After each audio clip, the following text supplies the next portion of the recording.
Hi guys, I'm Shmee, hello and welcome back to the channel where you join me on day 2 of EV ownership.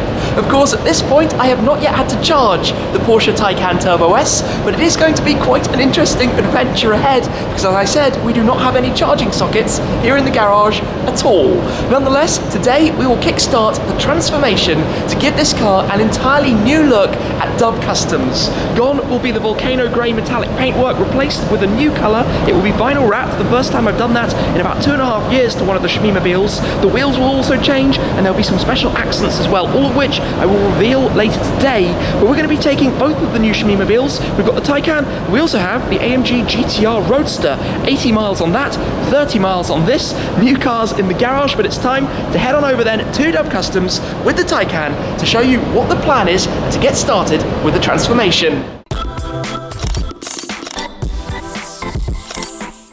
Step 1 is to get the cars out of the garage, and despite only driving 30 odd miles on the clock, this car is filthy thanks to the particularly horrible weather during collection day. But I will start actually with the GT R Roadster, which is tucked in down here at the moment.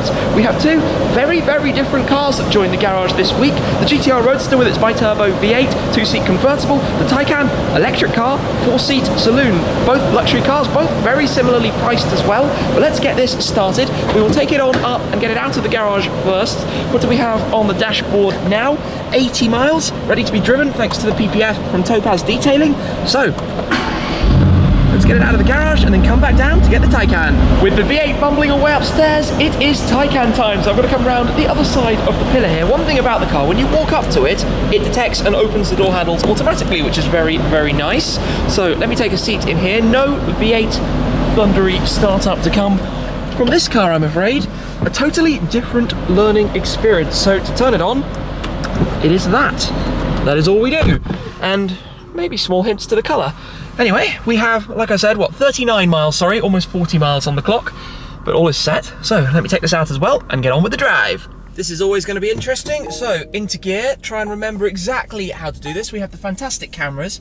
I do want to use the lift system. I'm not entirely clear how low the front of this car is yet, and obviously we've got the carbon fibre optional kit on it, so we do not want to be scraping that. This whole moving in silence thing is just bizarre, but actually this works really nicely, so I can get right towards that difficult edge. Porsche in the rearview mirror as well, and hopefully get this out up this ramp, because it's about, well, it's just under 5 meters long, this car, so it is a big old thing, and you feel that it's very stiff as well when you actually go up over the bumps like that. So, GTR Roadster at the ready. Let's go straight past and head out. Driving this car is just a really pleasant experience. The ride quality is fantastic, and that quietness that comes with it. We've got a Bentayga just in front, but it's just pleasant, just really nice, which is why I think this is going to be the best way to get around the city, especially because being an EV at the moment, at least, it avoids the congestion charges. Just get that little electrical whir in the background as we make our way out of town. This is actually my first time out on a motorway, so I'm going to pop the car into Sport Plus just to put my foot down and experience the Taycan acceleration for the first time. My goodness, the torque and the sound as well when you have it in Sport Plus. Obviously no running in needed. We talked a little bit about this. The tyres need a little bit of scrubbing, the brakes as well, but the motors, according to Porsche, are good to go. You don't have to do the traditional 1,000 or even more miles, taking it easy. But this is where, if we put it back into normal, in fact, back to normal, we turn on Inno Drive, he says. Is that button? Just got to learn this. Yes, we've got Inno Drive, active lane keep assist. No, that's slowing it down. We want cruise control as well. Or maybe, I need to work out how we do all of this, because at the moment I don't have a clue. As you can see, I've got to learn all of the systems. That seems to have lane assist on, but not keeping the speed.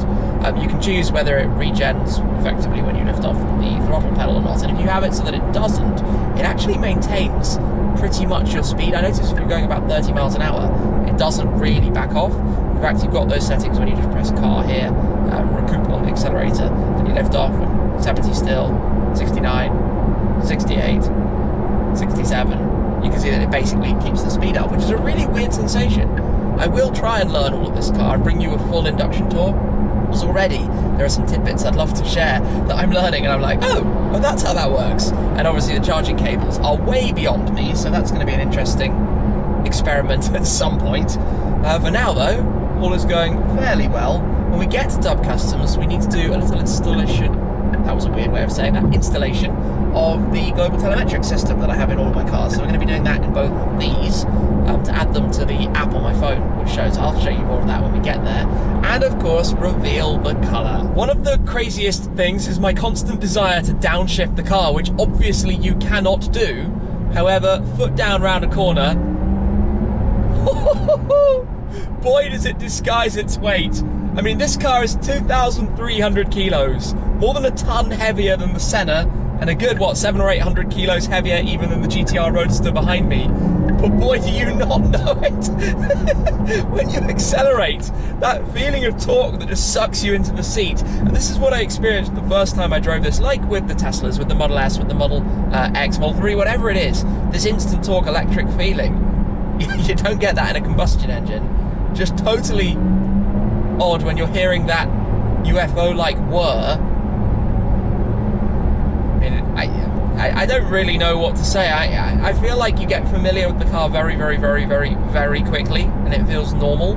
But obviously it's going to be the living with that's going to be the real experience of what it's actually about. Anyway, we're not far from Dub Customs now, and actually showing you what colour this is going. The Taycan is currently outside having its new system installed, but in the meantime I have brought the GT R Roadster in to make a small but very significant change. Something that we did on the Pro and also on my GT R Coupe before that, to do with the door handles, which are currently missing, but all AMGs have the door handles with a very bright chrome upper side to them, which doesn't really fit with anything else on this car. So the guys have taken those off to effectively darken them to make them match with the front grille. On the pre-facelift cars, the front grille was a much brighter chrome. They've now darkened this, so it makes sense to make the door handles match with those, then get them reinstalled, and we'll take this out and basically do the swap around. And also, we are currently awaiting the delivery of the vinyl for the Taycan to fully reveal it. So that should be here in not too long as well. So just making the most of things before we swap them around and get the system installed in this, and you get where that's going. Back outside, where the handles are now on, looking much better than before. It just fits more with the styling of the car. The security systems are all installed in both cars, which is fantastic, which means it is time to do the swap around, move this out of the way, take the Taycan inside and get out of the rain, because it is drizzling and it's not so much fun. But good to have this all sorted, ready to go home with later, now that indoors. For a moment right now, you might be forgiven for thinking that the Taycan has a V8. But no, we have some silent moving. The TVR in the background was rumbling away. This is where it will be worked on to have the wrap. The stripping processes have actually already began. So a few things that just come out to make life a touch easier, like some of the window strips for wrapping the badge off the back so that that can be made. That's actually going to be made in the accent colour to match with the wheels. The handbrake is significantly louder than the rest of the car, pretty much in situ, and yes, we are at the moment waiting for the wrap to arrive. In the meantime, I'm going to work out how to actually plug this in, which is going to be an interesting challenge for me to see how all of that works with the stuff that's in the boot. Let me show you what we've got back here. So the button to open up the tailgate, where inside I've done a little bit of organising of some of the charging cables that will come in this box, which is actually strapped down. That's one of the window seals that we've got back here, and there is another cable actually tucked in under there, along with some more number plates with a quote from Ferdinand Porsche. We'll get those out in a moment as well. These are the instruction books, presumably in many different languages, just for the charger. The home charger, which you have, that goes into the car. Technically you can plug it into either side of the car. Then here you have the normal UK 3-pin, and then you have, I think, the 3-phase charger, and then two brackets, because you can mount that on the wall. So this is the charger then that, like I said, goes onto either this side or the other side. You give it the little swipe, that opens up. On this side you have the standard single charger. You can't have both sides open at once. You can only do one or the other. And then this side is your high voltage, he says. I got that wrong. There we go. This side has the additional charging capacity. So that's what you use if you're at a 50 kilowatt charger or something somewhere.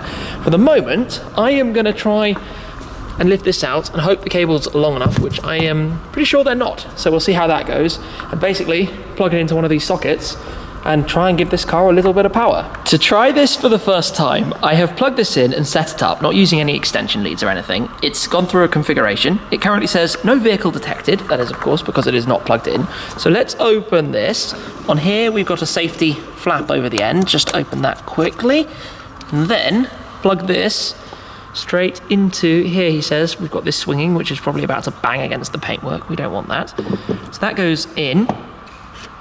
It locked. I heard it locking. We've got the light coming on. That's connected. This says establishing connection, which sounds good. Connection established. This is really silly, but this is a complete learning experience. It's gone green. Green is good. I've got it set currently for the lowest charging current. Saw it go up to 6 amps there, so that looks like it's doing what it should.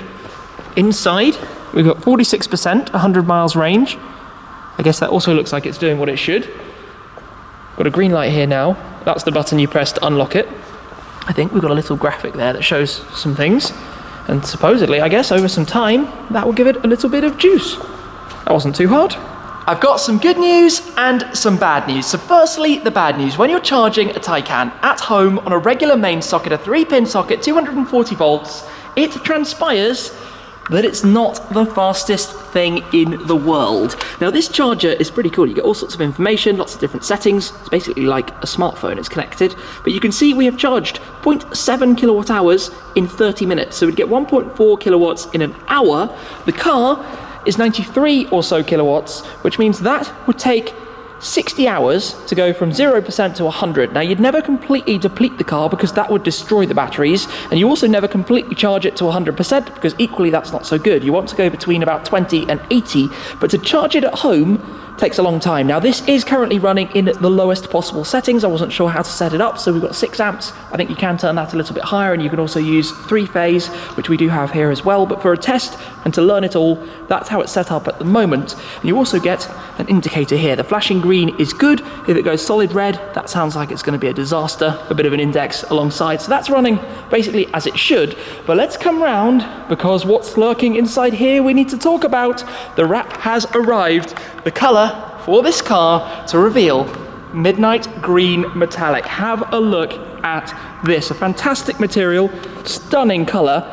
This is going to look really cool. Of course, we're under the artificial lighting at the moment. We need to see it out in the sunshine to get the full proper look of it. But the depth of this for a vinyl material is amazing. This is going to look incredible. So of course, all the main body panels of the car are going to be wrapped. Obviously the mirrors remain carbon, the roof remains as the panoramic glass roof. Obviously it was outside and it's still a little bit wet, but all of the body colour, the volcano grey metallic, is all going to be done. I do slightly wonder why the Taycan comes with all of these very cheap plastic parts.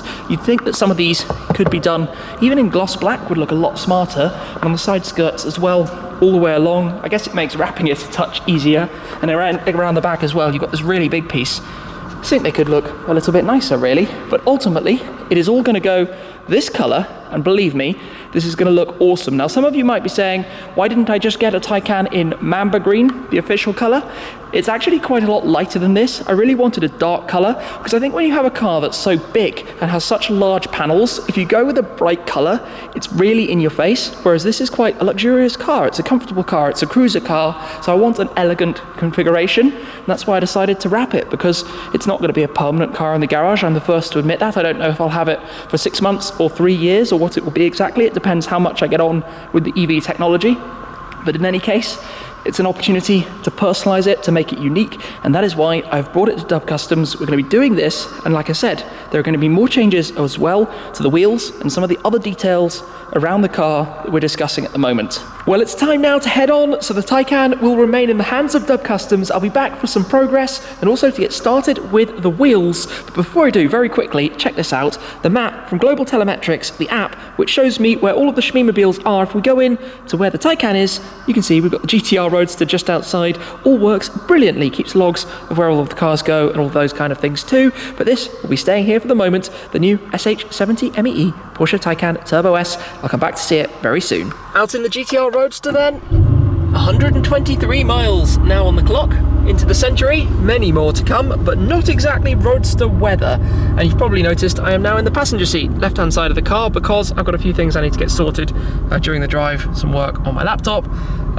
Yes, going to be taking it easy. This is pretty miserable and grim, and not ideal in the slightest, but hey, that's winter time after all. Cruising back in towards London. It is not a busy evening, and the weather is still very, very miserable. This week has not been great. Collecting the Taycan in pouring rain, and now pretty much continuing that story in this gloominess as well for the early miles that these cars are starting to get... Oh look, live consumption was 999 mpg. I'm going to have to fill this one up at some point soon. Already got through nearly a full tank of fuel. But yeah, not particularly busy roads, just a bit gloomy and grim.